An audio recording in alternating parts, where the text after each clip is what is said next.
I'm Danielle Houston. I'm the host of the podcast, The Checkup. I'm also a health and welfare advisor at Locked In Companies.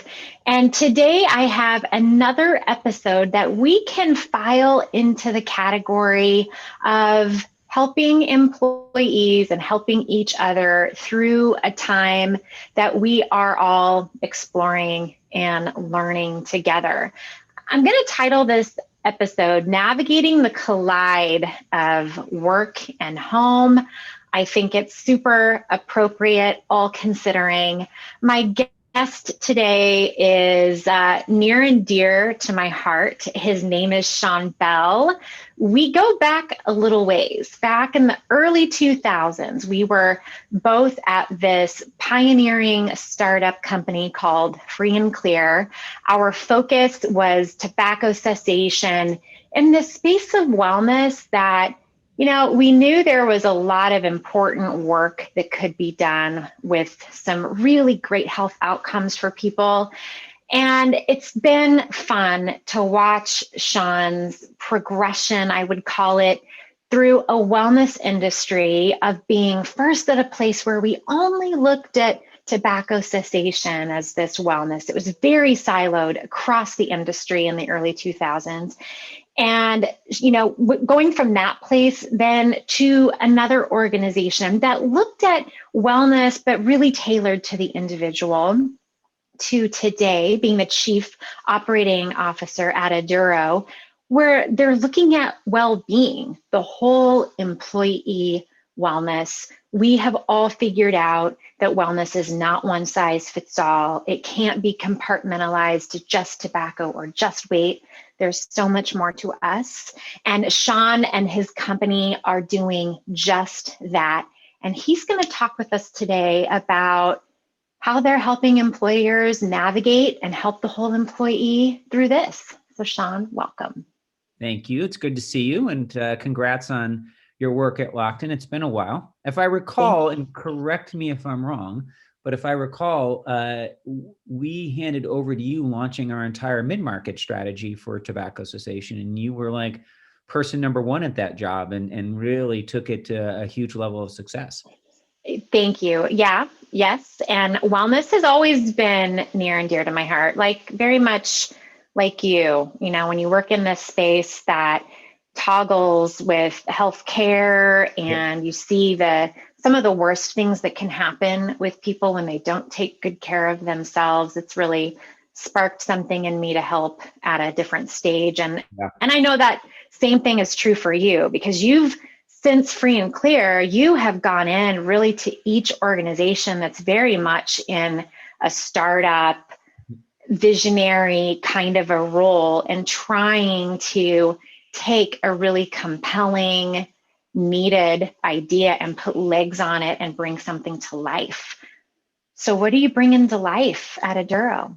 Well, it's thank you. That's a very nice way to work.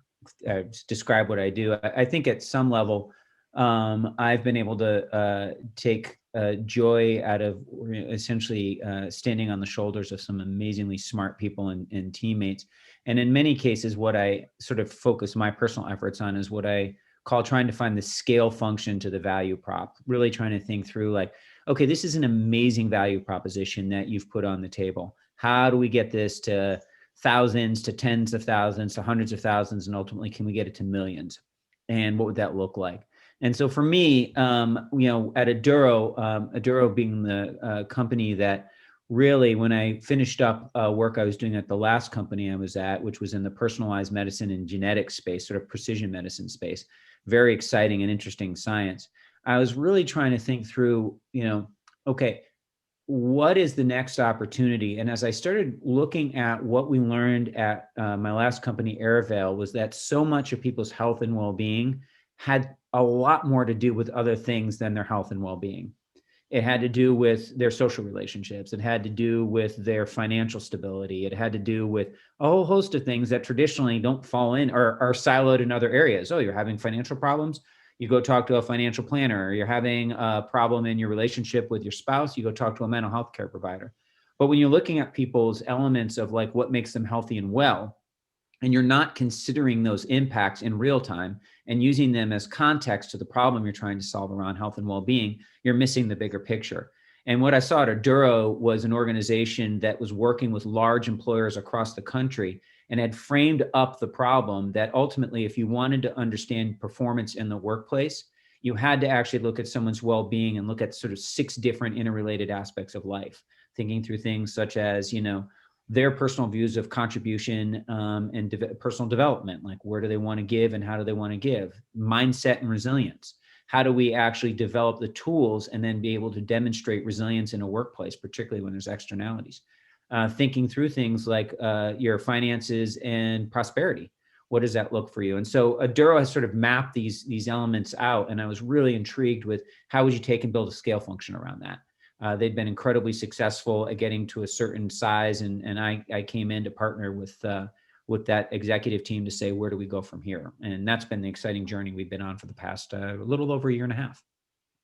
And who knew a year and a half ago that you would be so timely and working with an organization that is doing these things that you're talking about, as we step into a time period where, has there ever been a time that we have so had it pushed in front of us that as people, as individuals who come to work every day and are trying to be well, most of us, that there are all of these elements coming together that we just can't quite ignore and silo anymore? No, exactly. I honestly, we were talking about this at work the other day, virtually, of course, but this question of, you raised this interesting question, like, have we ever seen this before? And we couldn't come up with a similar paradigm.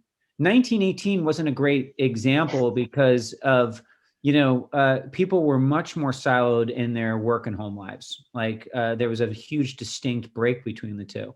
And we just don't have that now. And so when you think about the overlay of, and that was post World War I, and people were just popping out into a new paradigm after having just survived a world war and having had horrific losses. And so it's not the same on a lot of levels, but the issue we're dealing with now, which is so compelling, is the interrelated nature of this crisis. It's not just a physical health and safety and well-being question. It's a mental health and well-being, and it's a work resiliency and productivity question, and it's a financial strategy question. It's just a million things all piling up simultaneously to solve for.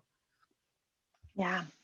So this being the year where all of these things collide, the world tilted. I mean, at least that's the way it felt like to me. Everything moved and shook. And it's not just been COVID. I'm going to get to a quote from an article that you wrote not too long ago that I think is really important for this conversation. But people have been under a tremendous amount of stress and strain this year. Yeah. If you're fortunate enough to be employed, you still very well may be at home also teaching your kids right now. Maybe you're unemployed and teaching your kids, or your hours have been reduced, whatever, right? We're seeing a number of scenarios. Yeah. So I think, employers are all asking and trying to figure out, what do we do? And I think our big question, and we talked about this in preparation, but as an employer, as leaders, and as individuals, we are all, or should be all, asking the question, are we working to adapt, or are we waiting for normal to return? What's your answer to that, Sean? Well, okay. So I like the way you framed up the question about, are we adapting, or are we waiting for a return to normal? We actually just did a leadership training within our organization around adaptive leadership. And it was actually getting to, how do managers deal with scenarios that they haven't dealt with before? Technical leadership, or is when you actually know what you need to do and how to do it, and you're just executing and trying to execute effectively against that. Adaptive leadership is there's no road. You don't know which road to get on yet, and you have to go build the road and figure it out. that's a different type of set of challenges on how you communicate, how you support, and you grow. And we're clearly right now in an adaptive leadership scenario. I don't believe there is any and I think I'm clearly not the only one that believes that there's no return to normal coming up anytime soon, for a couple of reasons. One is, and we can get into the elements of this, but when you look at the exciting news that's hitting on vaccines and what we think is going to happen, we still have months, if not years, of work to be done before wide scale use of vaccines is both used, and from a broad perspective in terms of getting people vaccinated, and then ensuring whether or not it's an annual concern or viruses change and then we have to have the vaccines change accordingly. And so we don't know what our social and political and economic livelihoods are going to continue to look like. What we do know is a lot of the challenges we've had will get better in some areas and worse in others. So I think leadership in businesses is going to be in an adaptive mode for the foreseeable future. I guess I would say at a practical level, what this is translated to is that for most folks who are working right now, we have really bifurcated into two very distinct roles. You have people who, because of the nature of their work, mostly in the service sector, are still working outside their homes. It's scary. It's objectively more dangerous for them, a lot more stressful, and the requirements being put on them are way, way higher. So you have a whole set of challenges on there. And then for the other folks who have the, and I say luck because depending on who you're talking to, they wouldn't necessarily agree it's luck, who'd be working at home, who are now trying to figure out that COVID has literally put the last spike into this idea that we had a work life and a home life. Like we used to talk about those things, like and say, oh yeah, like the always on employee and all this other stuff. But there was still this perception. Literally, we're in each other's bedrooms. We're in each other's living rooms. We're meeting each other's kids while you're trying to have a meeting. You're dealing with the pet barking in the background. And we've all just kind of gotten used to this chaos as like, that's the current way to do business. So leaders right now are trying to figure out two models. How do I support my people who have to go to work and literally have to go out into the world to work? And what do they need? And then for the people who are at home, different sets of challenges around how do I support these people in dealing with the fact that there's a complete dissolution in work life and home life. Or not dissolution, but a complete dissolution in the split between work life and home life. So I think it's interesting, when you talk about transitional leadership or management and training managers, essentially, yep. That was an issue pre-COVID. I would hear that really often from clients, what kinds of tools, what kinds of resources we really need to train our managers. They're great at this specific job task. They're great at getting the work done. They're not as great with people.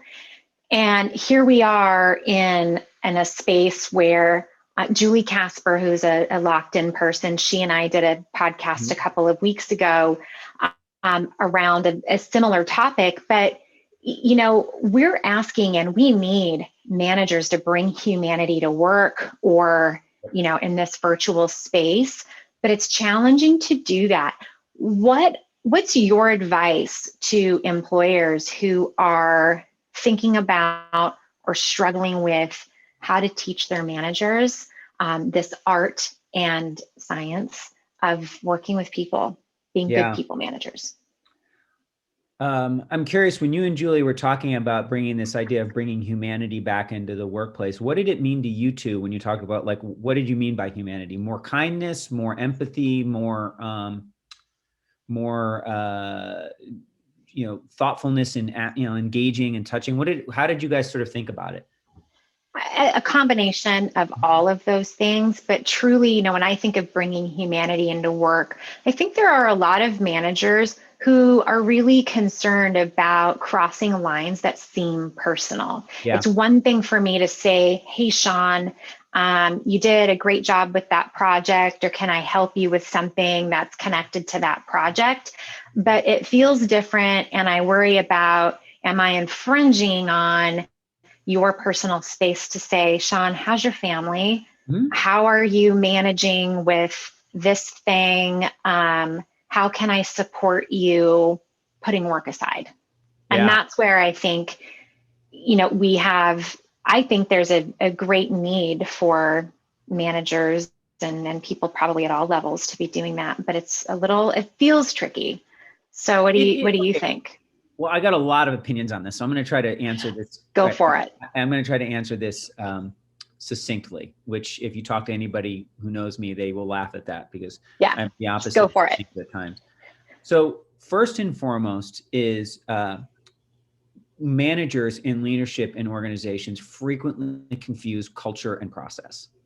And so what they have a tendency to do is focus on what I consider lower common denominator problems, like give me a tool, give me a process.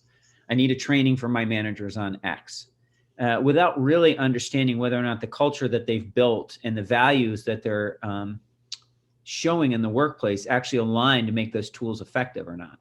If you have a culture of an organization where it is verboten to talk about personal things whatsoever, and then you give people tools and you ask them to use those tools, everybody is going to find the situation awkward, uncomfortable, and after a very short period of time, they're going to just stop doing it. Because it's not something at all aligned, particularly if leadership isn't aligned with doing that. And so I think the first question to sort of bring to mind is, we talked about adaptive leadership and this idea of needing to change. Well, that applies to the organization as it's organized and set up in terms of what it emphasizes and focuses in on. And if an employer has determined that if they think from a business risk perspective, that's how I sort of walk them through this. Your biggest business risk right now is whether or not your employees are able to be productive and working in a meaningful way to drive your business forward. You're in a scenario right now with the economy and with challenges going on where nobody has the luxury, for the most part, of sitting around and keeping things status quo. The work is harder, customers have more needs and demands, there's more challenges and externalities, and having your employees feel that you have the resilience and the capability of supporting the business in the right way is your number one business risk. So let me ask you this, knowing that this is your number one business risk, and you think about the tools your employees need to do that, what is the culture you've created around that? One is, have you been super clear with them about this idea of having some grace about the challenges they're under? If you're trying to treat this as if everything's normal, you have your, dealing with your work life and your home life separately, and then come to work and do your thing and deal with your home life separately, and you think that's going to play out well for you, well, you've created a cultural attribute of separation. See whether or not that works or not. First thing I try to work with people on is to be super clear about the culture they have and what problem they're trying to solve. Is it business? What is your business risk? And what is the culture that you have that you can align to? Once that's a little clearer, you can start getting down to these questions of what are the right tools. And to your point, a lot of managers have been really poorly trained on this idea of being empathetic. And what they have a tendency to worry about, particularly, human resources departments and legal departments, is a manager asking intrusive or inappropriate questions for trying to get some perspective on things. And what I try to guide people to is that you can absolutely train managers how to be empathetic managers, to be well-being coaches without overstepping boundaries and lines. And it has to do with really trying to get to the cause of what's going on with an employee rather than just the symptoms, and then guiding them to the solutions the employer already has in place. The very first thing is working with your employees to train them around being empathetic. And let's differentiate let's split the difference and be super clear. If you're a Brene Brown fan, you've probably heard her describe this idea of the difference between sympathy and empathy. I don't know if you've ever heard her describe it before. I have not heard her describe it, and Okay, I would consider myself a fan. Yeah. Okay, so she does a great job of describing this, and I use this example all the time. Sympathy is when someone's in a hole and you stick your head in the hole and you say, God, it looks like it sucks down in that hole. Can I get you a sandwich? Empathy is climbing down into the hole and sitting down next to the person and saying, I have been in holes before myself. I'm not in this particular hole at this moment in time, but you are. And all I want to do is let you know that I've been in this hole too at times, and I've gotten out of it. And if I can help you get out of this hole, tell me how that looks like, and we can do that together. I love that. It's a pretty profound thing. Yes. You know, the idea being that I don't have to understand your specific life challenge. I don't have to go solve it for you. All I need to do is just periodically give you some perspective that I'm listening to you, I'm looking at you, and I understand that you're going through a hard time right now. Yeah. And that I've gone through hard times too. And so that is the first step, is to actually help people understand, help managers just simply understand the definition of empathy and how it's practiced. And I think this would be a great place, because I really want to bring this quote from one of your articles here. I think it's really powerful. You wrote a series, and I know there's more to come. Folks can find it on LinkedIn and maybe elsewhere if you want to share. But one of the articles is titled "On the Intersection of Wellbeing and Performance." And I'm going to read the quote so I get it right. When we're challenged by demands for social justice, as we fight to remain healthy in the face of a pandemic, and as we ponder how to navigate a battered world economy, none of us should be so short-sighted as to think our employees will successfully manage their personal health as well as their home and work lives without support. I mean, I read that sentence and it just brings afresh how much everyone is really struggling through. And then I think just nails it home in saying that, like, there's just no way we can expect people to do this alone.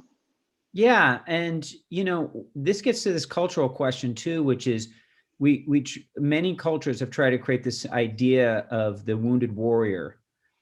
This idea that, you know, we struggle through and we push through and we get through it all. And, you know, we do this by ourselves. Do you know the term pulling yourself up by your bootstraps? I hate that. I really do. And you know why? You know what it actually originally means? To do something that's impossible to do. You actually can never pull yourself up by your own bootstraps. You should literally try it sometime. It's impossible. It's a false paradigm. We are all reliant on one another at moments in time. And we have to understand that, like, we cycle through a need for empathy and support through our lives. And previously we tried to say, well, that's something you deal with outside of work. But the reality is that now work is in my home. And I'm trying to navigate the fact that whatever arbitrary difference I tried to put, like my drive home or going to the gym, I always had my iPhone strapped to my side, and I'm always looking at emails. And that was sort of that quote unquote always on thing. But now people are literally in my home. And so these things have gotten to the point now where trying to split these things up become arbitrary splitting of hairs. And what's so ironic about this is, if you think about the relationship between an employer and an employee. So you did provide a really great example. It was a scenario in one of your articles that is an example of good interaction between a manager and an employee, someone who is struggling. And I thought it really did a nice job of giving some practical tools. How do you engage with someone when you're seeing a problem, to your point, that might not be all about the problem that you see? Would you share that example with folks that are watching or listening? Yeah. So to provide some context to the example, it gets to this idea, this second set of tools, this idea of symptoms versus causes. If I, as a manager, as a leader in the organization, have prioritized your performance at work as that's what's important to the business, to the organization, is your ability to be effective in your job. That's how I know, like, you're creating value for the organization.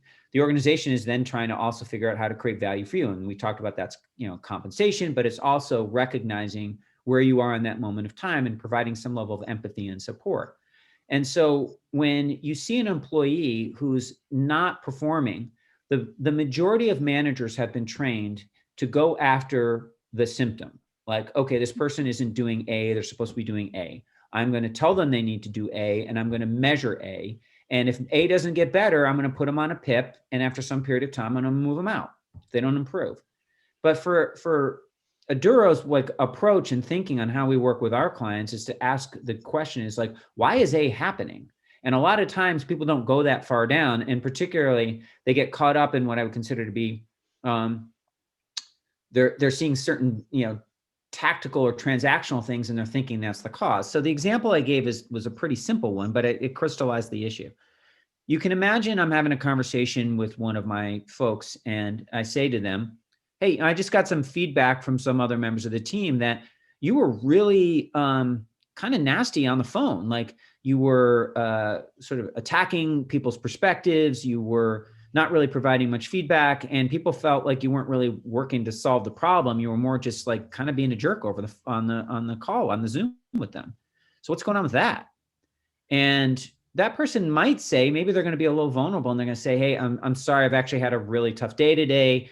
I got a first grader at home, and their school provided laptop, which if this is not too far off a theoretical, their school provided laptop's not working right now, and they're not in class, and I've been having a really hard time. Well, what the manager would normally say, oh yeah, hey, I hear that. I hear you're having a challenge. I hope you work through that. Good luck on that. But in the meantime, though, like, don't let this happen again. Like, call your people up and apologize and just, do a better job. That's how the majority of the things conversation. Oh yeah, geez, sucks to be you. That's the sympathy thing. God, I'm glad I'm not in your shoe. Even worse, you might say like, well, at least the Wi-Fi didn't go down for you, or something like that, to try to make a joke and make light of it, because you don't really have a solution to the problem. And frankly, it's not a work problem. So as a manager, why am I going to worry about it? Like, that's how a lot of people would engage. Right. And you see it a lot. And so instead, what we provide is a model that would go as follows. Hey, I just got feedback from your teammates that you were a real jerk on the phone, and you were really nasty, and you were attacking them and not really problem solving what's going on. And that person says, well, I'm having a really rough day right now. My kid's school computer's not working. Well, at that moment in time, that's when a good manager would pause. And rather than going to the solution, might say, wow, I've had challenges like that too. Like, luckily my kids are older, but man, I actually really struggled the other day. We were the heat went out in the house, and I was trying to have a vendor here while I was on a phone with a client. Really was awful. How's it going now? Did it get better? Did you fix the situation? Oh, okay. So it sounds like you still have got some work to do on that. Well, it sounds like it's really tough. What I can suggest to you, and that person then would say, hey, I'm really sorry. I don't want work-life balance. It's like, hey, you can always call your folks and apologize, but let's get to the underlying issue. How are you dealing with this work-life thing you're dealing with right now? This work-home life isn't going away. Your first grader is going to have a problem with their laptop again tomorrow or the day after. So how are you dealing with this? I'd just be interested to hear, like, how are you going to balance this stuff? And you get into a dialogue and a level of engagement just to have a conversation. I can't go fix this kid's laptop. That's not what I'm trying to do. But I am trying to create a sense of connection over a common problem, or a common challenge, I should say, and a sense of like, how can I help you work through the feelings it's creating for you? Maybe that's giving you a little bit of grace in this scenario. Maybe it's suggesting that you find some work-life balance in a different way. It sounds like this is a real problem for you. And when does your kid start school? 9 a.m. Okay, maybe what we could do is shift that team meeting to 10. So the 9 a.m. issue wouldn't be as much of a challenge for you if you had to go fix the problem. Would that work for you? So you try to create some openings and some grace for people, only to allow them to understand that they're good people. The vast majority of our employees are trying to do the right thing. They're under extraordinary stress right now. Being empathetic to that and providing some level of connection as humans allows good managers to find the path forward for employees and give them at least a pressure valve, which in most cases is what a lot of people need. Yeah, I mean, it's trying to find reasonable alternatives, but you're so right on this thing about trying to ask questions that are not yes or no questions. If I start every one of my one-on-one meetings, like I literally just got off a one-on-one with one of my employees. If she listens to this, she'll laugh. And I said, how are you doing? She's like, fine. I'm like, okay, but how's it going? Like, what's working well for you this week and what's not working well for you? And she said, well, honestly, right now I'm struggling because I just figured out my well is dry. And I was like, tell me more. And she's like, she lives out in Cleellum and they have a well, and that's how they get water in the house. A And literal well. Okay. well So I is, was. yeah, you were thinking spiritual. No, her literal well is dry.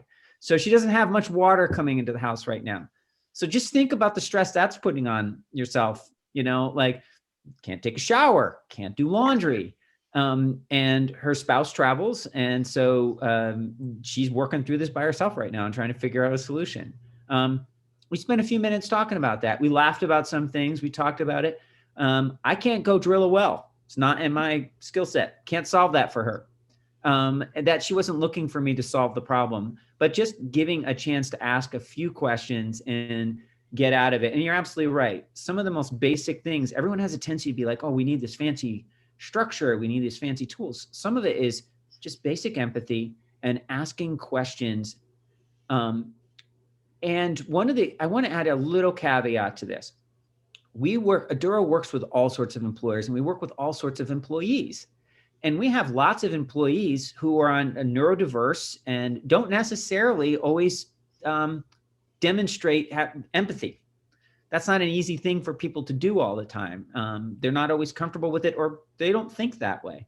That's okay. It doesn't always have to be the person who is your direct manager. And as a manager, if I knew that wasn't in my wheelhouse as a skill, that's okay too.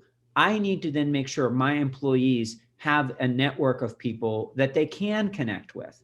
That's sort of the third tool here, is the ability to create an informal network. We call them Firestarters, people in the org who actually have demonstrated capabilities. And for us, Firestarters are people who are self-starters and really can provide additional value around resilience and well-being in a way where I don't always have to be front and center. Sometimes the best leadership is being on the periphery and moving other people to the center. That's sometimes the best way to demonstrate good leadership.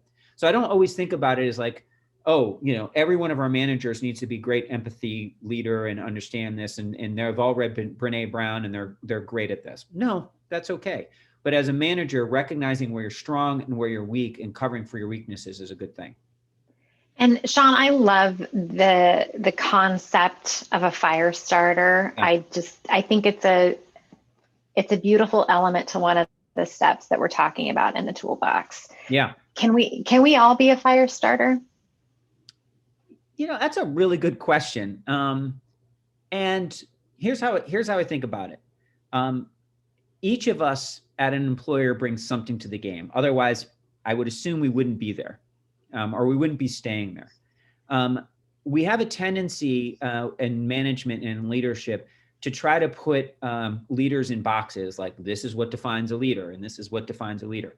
What we're learning through this process right now in real time is that which was not necessarily an organization or a personal strength in the old paradigm is now actually a huge organizational value or personal value now. And let me give a super specific example about this. If you were a highly anxious person in your life as a young person or as you grew up, and you developed a toolkit to deal with your anxieties, maybe you worked with a therapist, maybe you developed your own personal tools so you can manage through anxiety. If you were not somebody who had to deal with that, and then you got thrust into a scenario of what's going on in the world now, you got no tools. You don't know what to do. And right. Most people, this puts them in a full fight or flight mode. Whereas people who were quote unquote weak because they were so anxious and they were so worried all the time and had spent all this time developing an understanding of like, this is how anxiety feels. This is how prolonged anxiety feels. I know this feeling. I've dealt with it before. They're the ones now who actually have the best skills for dealing with a lot of the challenges. So I look at organizations and I say every organization has a capability of finding people who can be fire starters to solve specific problems at specific times and to bring that to life. And for me, the whole idea of what some of the best data science is doing right now is actually finding ways to identify fire starters in your org, because it's very rarely aligned with a traditional org chart. And instead, find people in your org who are lighting up in different areas for different reasons, and feeding those people, taking those little embers and growing them up in a way that allows that person to contribute in a meaningful way. And I'll give like one example of something that has been so powerful is we've been doing, we provide outside of all the data platform and, the biometrics business, we do a lot of one of our sort of key, in fact, our key focus is health coaching and our ability to coach people through these 6 interrelated aspects of life. And we've been doing a lot of tests with small group coaching rather than just one-to-one or big webinars, but small groups. And we've been able to do some super niche tests like parenting through COVID, or how as a manager to keep your own resilience going while you're dealing with your employees, mental health strains right now. Like that's pretty draining. So how do you keep refilling your own? We'll go back and now say refill your own figurative well. And what we've been so fascinated by is these small group sessions have resonated so well in organizations. So that parenting example I gave you, 2 or 3 parents on that call at one of our clients self-identified on the call that they were parents with kids with special needs. And that going through the education process with them right now was so hard. And those 3 coaches are now those 3 employees are now regularly supporting and checking in with each other. They were in totally different parts of the country, never even knew each other. It's a very large employer, but they found each other through this coaching session and are now acting as little fire starters for each other. And for me, and on a very specific topic, how do you advocate for your child in COVID when everyone is stuck at home and they have special needs around their education? It is really hard. And so that for me was like such a compelling example of finding fire starters that wouldn't be your traditional, like, oh, we want you to take more steps. So our fire starter will be the woman who does, who's a semi-professional triathlete, or, right. Like that's not always like, we don't necessarily need the triathletes at front and center at this moment in time. We need people who've struggled through some challenges before and can bring that to the table. And so for me, those are those examples of like, sure, can you find fire starters? Absolutely. Just, like be open to finding fire starters in niche areas because each group can create these little micro communities. I think those are really great examples for employers to consider. If there is an employer who is listening to this who maybe hasn't taken action, or they have been, and they're just concerned that maybe they're not getting the same kind of traction or interaction with people that they really want and need, how can Aduro engage with them? What is it like for an employer who reaches out to your team? Yeah. So first and foremost, in many cases, what they've done is they've come to us via a consultant relationship like Locked-In, because in many cases, we're not consultants. We're a service provider. Of course, we give all sorts of advice and consulting experience, but in many cases, the first and foremost is to really have someone help them define what problem they're trying to solve organizationally. And that's where our relationships and partnerships with our broker consultants really play strongly in that, because they'll come to us and saying, okay, we've defined the challenge we're trying to solve for. It's while small to medium-sized client employers might come to us and maybe not have engaged in that process, in most cases, our larger clients have. So they'll come to us, and in most cases, they'll come to us and they say, oh, we're trying to replace a wellbeing program, or we're trying to launch. Most cases, it's either a replace or a launch. Most people have tried something these days. And we start with just a few key questions. I'm like, okay, well, what have you done before? And most of the time it's like, well, we provide an incentive of X $100 if you do this health risk assessment and you've completed the health risk assessment and you get a biometric review and, A and B. It's like, okay, so how would you sort of review that? And they're like, well, I had a poor ROI. Get that all the time. Well, tell me more about that. Well, I don't know how to tie it to healthcare claims. I'm like, well, good luck. If you can tie it to healthcare claims, mazel tov. I've not seen anybody, the way we price healthcare in this country and the way we manage healthcare risk, not at all aligned. So I don't think you'll ever get there. But let's totally different episode, Sean. Exactly. I could go off on that, but I won't. It's okay. But the issue for me then is to say, like, what are you trying to measure? And in most cases, what most employers are trying to do is they're trying to figure out, how do I get my employees to engage in a program that's going to have a meaningful outcome that would be meaningful to the company and meaningful to them? And that's where we engage in these discussions on how do you measure the effects of preventive care and well-being, mental health, and the resilience on that, on these people's productivity and engagement at work. And we can measure that in some really exciting ways. We have partnered with an organization with a program based out of Harvard's T.H. Chan School of Public Health for their Flourishing Index. And the Flourishing Index is a 12-question survey that we can do 2 or 3 times a year with our employers that actually measures whether or not employees are flourishing or struggling. And it's 12 questions that gets to the heart of your physical, mental, and behavioral well-being. And it allows us to pretty quickly map to, is the organization moving towards, are the employees moving towards a state of flourishing, or are they moving towards a state of struggling? And there is, I believe, I'm not going to have the statistic exactly right. If you're struggling on the flourishing index, we've also then correlated that data to the GAD-7, which measures anxiety, and the PHQ-9, which measures depression.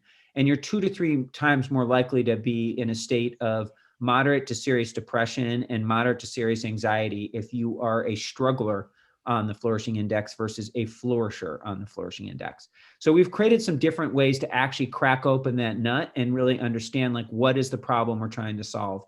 And then, as I said, we've really tried to interlay the idea of biological, behavioral, and psychological well-being as a continuum, that these 6 interrelated aspects of life lay over. And by looking at that, we can create a model by which, by working with those six aspects of life, we can help move people away from being strugglers to flourishers, to see improvements in their biological outcomes at the same time, because they're all, as it happens, fairly well correlated. I am sure. Locked In also, we have a proven system of interviews and surveys as well that we can help an employer identify to what are the real needs that they have as an organizational team, and then, what are the steps that we take to help meet those needs, meet those business requirements, and really be a partner to solve some business problems. And this year, back to your earlier point, our biggest risk this year is our people, right? How do we help them? How do we keep people healthy and moving and looking ahead?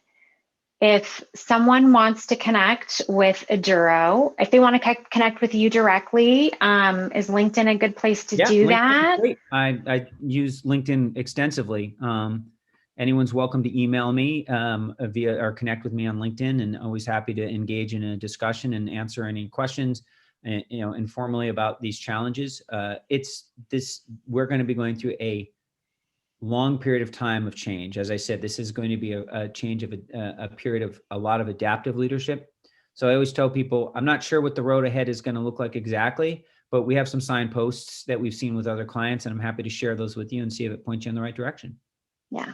And we can do it together. There's no bootstraps. We don't need to be. No one's pulling themselves up by their bootstraps. No. This rugged individualism will kill us all. So let's get in the boat together and start rowing. Yeah. Sean, I have always appreciated your, I would call it wicked smarts, and your genuine passion for helping people be well. So thank you for bringing that to us today. I would really encourage folks to look you up on LinkedIn and read the articles and look at the tools that Aduro is making available, because there's some great meat in there to share. Well, I appreciate that. You're always welcome back. Thank you for dialing in with us today. Thanks for listening to this episode. You can connect with Sean or myself You can follow us on YouTube. You can follow on Apple Podcasts. Until next time, take good care.